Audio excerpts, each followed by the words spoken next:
आबादारिफोरखौ थुलुंगाखांहोनायनि थांखिजों दिनै गिबिसिनै क'क्राझार जिल्ला दत'मायाव पेडी प्रक्युरमेन्ट सेन्टार बेखेवनाय जाबाय, जेराव आबादारिफोरा गाव गावनि मावनानै मोननाय माइ आबादखौ बे सेन्टाराव गोरलैयैनो होफैनो हागोन एबा फानफैनो हागोन। आसाम सरकार आरो एमएलए रबिराम नार्जारि बिथांनि अननायाव दिनै गिबिसिनै क'क्राझार जिल्ला दत'मानि दत'मा ब्लक कमिटि हलाव Assam food and civil supplies corporation लिमिटेडनि गेजेरजों पेडी प्रक्युरमेन्ट सेन्टार बेखेवनाय जादों। बे बेखेवनाय हाबाफारियावनो 29 नं सोनाब क'क्राझार बियाबनि एमएलए रबिराम नार्जारि बिथाङा गाहाय आलासि महरै बाहागो लाफैनानै बे पेडी प्रक्युरमेन्ट सेन्टारखौनो बेखेवनानै होफैदों। लोगोसे बाहागो लाबावदों क'क्राझार जिल्ला आबाद बिफाननि मावख'गिरि बिन'द बसुमतारी, बिटिसिनि फुड एन्ड साप्लाइ डिपार्टमेन्टनि सिएइचडि बिथां, एडिसि राजीव दास, एमसिएलए प्रकाश बसुमतारी, माखासे आबादफोरनि मावथिफोर आरो गोबां आबादारि बिथांमोनाबो बे हाबाफारियाव बाहागो लादों।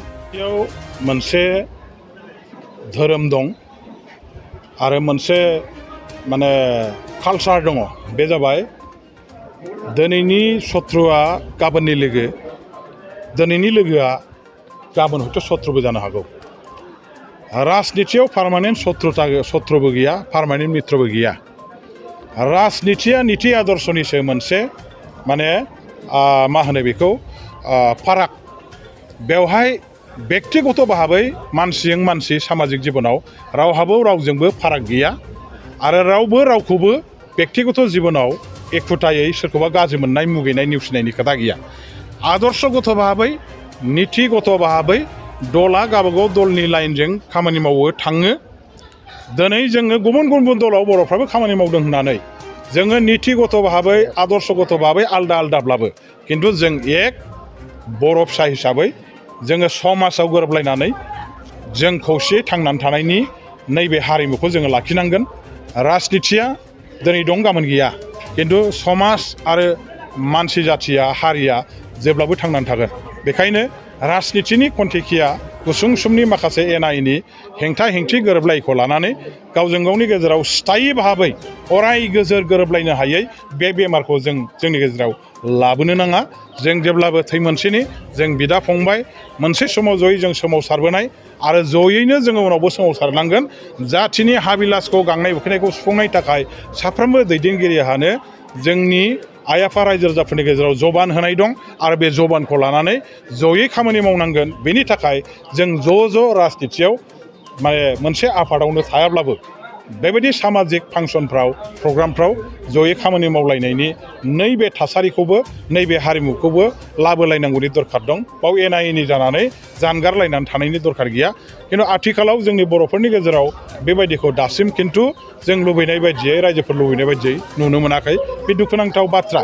जों बर'फ्रा राजनितिखौ मोनसे गणतन्त्रनि सांबिधानिक मोनसे माबा हिसाबै गावबागाव खामानि मावनायनि मोनसे लाइन अफ एक्सन हिसाबै लानानै दङब्लाबो खिन्थु मानसि समाजाव सामाजिक भाबै मिलाप्रितिखौ जों लाखिनो रोङैया जोंनि हारियाव राजनिति खालामग्रा दैदेनगिरि रायजो राजाफोरनि गेजेराव मोनसे दुखुनांथाव बाथ्रा। बेखौ जों सिखार जानांगोन आरो बेखौ जों लासैनो फोजोबलांनांगोन। सम लागोन जोंनि गेजेराव जे जोंनि राजनितिया जेराव नाङो बेवहाय गोब्राबै नांनानै थायो, जाय जेराव थायो बेवहाय गोब्राबै नांहाबो आरो गासैबो जों समाजनि बाथ्रा खोथाफोर। दिनै जोङो दत'मायाव क'क्राझार जिल्लानि गेजेराव बयनिख्रुइबो सिगांसिन जोंनि आबादारिफोरना दिहुननाय माइखौ बायग्रा मोनसे थावनि हिसाबै, केन्द्र हिसाबै बेखेवनायनि हाबाफारिखौ लादों। आरो बे हाबाफारियाव जोंनि क'क्राझार जिल्लानिफ्राय एग्रिकालसार बिफाननि जिल्लानि अफिसार बिथां बिन'द बसुमतारीया नुजाफैदों। बिटिसिनि फुड एन्ड सिभिल साप्लाइ डिपार्टमेन्टनि सिएइचडि बिथाङा दङ आरो एडिसि बिथां राजीव दासआ आसाम सरकारनि सिभिल एडमिनिस्ट्रेसननि अफिसार हिसाबै बाहागो लादों आरो लोगोसे जोंनि एमसिएलए प्रकाश बसुमतारी बिथाङाबो दङ आरो बेवहाय गोबां जोंनि माखासे ससियेल अर्गानाइजेसनफोरनि दैदेनगिरि मावथिफोरबो दङ आरो जोंनि गोबां आबादारिफोर बिथांमोनहाबो बेवहाय बाहागो लादों। दा आङो दिनैनि बे हाबाफारिखौ बेखेवनायनि गाहाय आलासि हिसाबै बिथांमोनहा हांख्रायनानै लाबोनाय हिसाबै बे पेडि प्रक्रियरमेन्ट सेन्टार माइ बायग्रा केन्द्रखौ दिनै क'क्राझार जिल्लानि गेजेराव जे दत'माव गायसनजेनबाय आंनि समस्थियाव बेखौ आंनि आखाइजोंनो बेखेवनो दिनै बिथांमोनहा आंखौ हांख्रायनानै लाबोनाय हिसाबै आं बेखेवनाय जाबाय। बेनि थाखाय आं बिथांमोनखौ धन्यबाद खालामो आरो लोगोसे आङो बयनिख्रुइ बांसिन धन्यबादखौ होगोन साबायखरखौ जासिगोन जे आसामनि मुख्यमन्त्रि आरो जोंनि आबाद बिफाननि मन्त्रि बिथां अतुल बरा बिथां सानैखौ आङो आंनिफ्राय लिखित भाबै माने मोनसे लाइजाम गथायनानै जरदार भाबै दाबि दैखांनाय जादोंमोन जे दतमा सार्कोलनि सिङाव क'क्राझार जिल्लानि गेजेराव बुंनो थाङोबा बयनिख्रुइ बांसिन जोंनि आबादारिफ्रा माइ आबादखौ खालामो आरो माइखौ दिहुनो। गतिके बे दतमा ओनसोलनि जोंनि आबादारिफोरखौ जोङो दिनै बिथांमोनहा सारा आसामनि आबादारिफ्रा जेरैबायदि माने थोजासे मोनसे बेसेनाव माइखौ फाननायनि खाबुखौ मोनदों, क'क्राझार जिल्लानि गेजेराव दतमायाव बांसिन माइ आबादखौ दिहुननाय जायो हिसाबै बे ओनसोलनि आबादारिफोरनि परिश्रमनि फारसे बेसेनखौ होनानै बिथांमोननि गेजेराव आबाद मावनायनि गोसो बोलो आरो बांसिन मोनसे हाबिलासखौ लाबोनो थाखाय बे जायगायाव माने माइ बायनायनि बे केन्द्रखौ प्रथम गायसनजेननांगौ होननानै दाबि दैखांबाय थानाय जादोंमोन आरो बेखौ आसामनि मुख्यमन्त्रि हिमन्त बिश्व शर्मा बिथाङा लोगो लोगोनो दतमायाव थाबैनो सेंसनखौ हरनांगौ होननानै बिथाङा बे सेंसनखौ हरग्रोनाय जाबाय। आसामनि गुबुन गुबुन जिल्लाजों लोगोसे क'क्राझार जिल्लायावबो दिनै बेवहाय दतमायाव प्रथम आंनि समस्थियाव आसाम गभर्नमेन्टनि अननायाव आंनि नाजानायनि गेजेरजों बे केन्द्रखौ जोङो मोननो हादों आरो बेखौनो जों बेखेवदों। आं सानो दिनैनि बे आबादारिफोरनि माइ बायग्रा केन्द्रखौ बेखेवनायनि गेजेरजों जोंनि क'क्राझार जिल्लानि आबादारिफ्रा बायग्रा केन्द्रखौ बेखेवनायनि गेजेरजों जोंनि क'क्राझार जिल्लानि आबादारिफ्रा माइनि उचित दाम थोजासे बेसेनखौ नागिरनानै बबेबा चिरां जिल्लायाव धुबुरी जिल्लायाव लांनानै फानहैनांगौनि खुनु गोनांथि गैलिया। दिनैनिफ्राय जोङो दतमानि बे जायगायावनो माइ बायग्रा बे केन्द्रआवनो लाबोनानै मनाव प्रति मनाव दानि महनफायाव 750 दाम होनानै दिनैहाय जिहेथु बायग्रानो ओंखारबायबा जोङो बेवहाय फानफैनो हासिगोन, महनसेयाव 750 थाखा दाम मोनसिगोन आरो दासो जोंनि कृषक रायजो राजाफ्रा माने बेखौ स्पष्ट भाबै बिथांमोनहा हमदांनो हासिगोन जे सिगांफ्रावथ' 300-400 थाखा 500 थाखानिनो बिथांमोनहा मनाव बेबायदि फायखारिफोरनो फानदोंमोन। एबार 750 थाखा माने महनसेयाव जों जिहेथु मोनसिगोन, कृषक बिथांमोनहा बुजिनो हासिगोन, हमदांनो हासिगोन। एबार कृषक बिथांमोनहा माने गोसोआव रंजानाय फैसिगोन जे माने जोङो एबारसो माने जोंनि नांगौ जखानि रांखौ जोङो मोननो हाबाय। गतिके जोंनि गोबाव समनि दाबिया दिनै जाफुंबाय। नोंथांमोनहा मिथिगौ जे जोंनि आबादारिफ्रा दिनै सारा भारतआव आन्दलन खालामगासिनो दङ।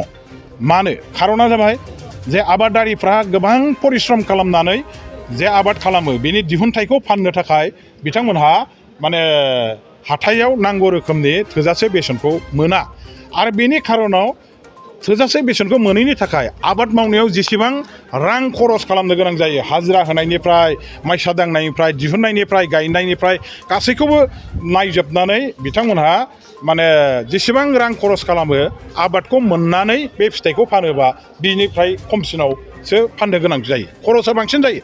बे खारनावनो जोंनि गोबां आबादारिफ्रा मा जायो, गोसो बायनानै बिथांमोनहा दुखुजों माने हांमा सुरैहाय दिनैहाय गोबां रायजोफ्राव फासि नांनानै थैनाय बेबायदि जाथायफ्रा, गिथाव बाथाव जाथायफ्रा, दुखुनांथाव जाथायफ्रा जागासिनो दं। खारना मा?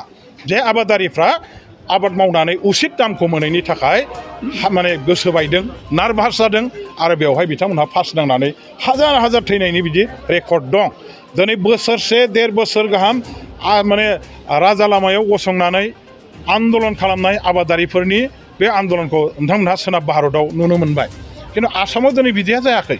दा बेखायनो दिनै आसाम गभर्नमेन्टआ बेफोर गासैबो जिनिसखौ नुजोबनानै जोंनि आबादारिफ्रा माने दिहुनथाइनि बेसेनखौ थोजासे मोनैनि थाखाय दुखुजों जाहाथे फासि नांनानै थैनो गोनां जाया आरो जोंनि आबादारिफ्रा आबाद मावनायखौ जाहाथे बन्द खालामा उचित दाम मोनैनि थाखाय आबाद मावनायनि गेजेराव मोनसे रिभलिउसनखौ लाबोफिननो थाखाय, आबाद मावनायनि मोनसे जांख्रिथायखौ लाबोफिननो थाखाय, बे मोनसे थासारिखौ लाबोफिननो थाखाय बे मोनसे ग्रिन रिभलिउसन जेखौ बुंदों, हेउस बिप्लब असमियाव जेखौ बुंदों, माने बेखौ लाबोफिननायनि थागिदाजों दिनै आसामनि कृषकफ्रा आबादारिफ्रा दिहुननाय आबादखौ 750 थाखा मनाव बायनानै आसामनिनो माइरं जाग्रा फुड एन्ड सिभिल साप्लाइ डिपार्टमेन्टआ जाय माइरंफोरखौ दिनैहाय माने डिलारफोरनि दारै रानो बेबायदि माइरंखौ दिनै आसामनि आबादारिफ्रा दिहुननाय माइरंखौनो राननाय जासिगोन दा बेबायदि मोनसे बेबस्था बेवहाय गोबां जोंनि बायग्रा फानग्रा गुदाम मालिक मिल सौग्रा मिलाव लेबार बेफोर गासैबो माखासे आरोबाव साख्रि बाख्रि मोननायनि सुबिदा खामानि मावनायनि इन्डास्ट्रि मोनसे खालामनानै होबाय दा बेबायदिनि थाखाय दिनै बयहाबो बे माबाजों बेबस्थाजों लाबजनक जाबाय लाब जागोन आरो बेनि थाखायनो दिनै जोङो आसाम गभर्नमेन्टखौ धन्यबाद होनांगोन आरो बेवहाय दतमायाव दिनै आङो प्रथम आंनि समस्थियाव बेखौ नाजानायनि गेजेरजों लाबोनो हानानै गोसोआव गोजोननाय मोनदों आरो कृषक रायजोफ्राबो निस्सय गोजोननाय मोनगोन आं बेखौनो दिनैनि दिनावहाय फोरमायनो लुबैयो। नोंथाङा सरखारि साख्रि नागिरदोंना? नोंथांनि थाखाय मोनसे गोजोनथाव खौरां। नोंथांनि थाखाय दं एडुकेट पइन्ट, जेराव नोंथाङा सोलोंथाइ लानायनि गेजेरजों सरखारि साख्रिनि गुबुन गुबुन रोखोमनि गोब्राब आनजादफोरखौ उथ्रिसारनो हागोन आरो गावनि आथिङाव गसंथानो हागोन। बे एडुकेट पइन्टआव नोंथांमोना SSC, bank PO, bank clerk, bank SO, UPSC, FSC, defence, railway, state insurance, AAO, ADO एसिस्टेन्टजों लोगोसे स्टेट लेभेल जब आरो माखासे सरखारि साख्रिनि आनजादाव गोनांथि जानाय आयदाफोराव सोलोंथाइ लानो हागोन। मख'नो गोनांदि बे सोलोंसालियाव साख्रिनिल' नङा, बेयाव MBA आरो सैनिक स्कुल बायदियाव एडमिशननि थाखाय एन्ट्रेन्स होनो थाखायबो सोलोंथाइ लानो हागोन। बे सोलोंसालियाव गाहाम थाखो खथानि सुबिदा दं आरो सम मथे नोंथांनि सोलोंथाइखौ बे सोलोंसालियाव होनाय जागोन। बेखौबो मिथिनांगोन दि बे एडुकेट पइन्टआव सोलोंथाइ लानानै बावैसो 2021-22 इं मायथाइनि एसएससि जिडिनि आनजादाव गासै 11 सा सोलोंसाफोरा उथ्रिसारनो हादों। बारा नङा, गासै 15,000 रांजोंनो नोंथाङा बे सोलोंसालियाव 6 दानसिम सोलोंथाइखौ लानो हागोन।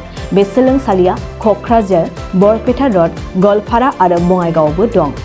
क'क्राझाराव सोलोंथाइ लानो गोसो गुदुं जानाय सुबुंफोरा 700-226-133 9101-536360 700-226-133 9101536360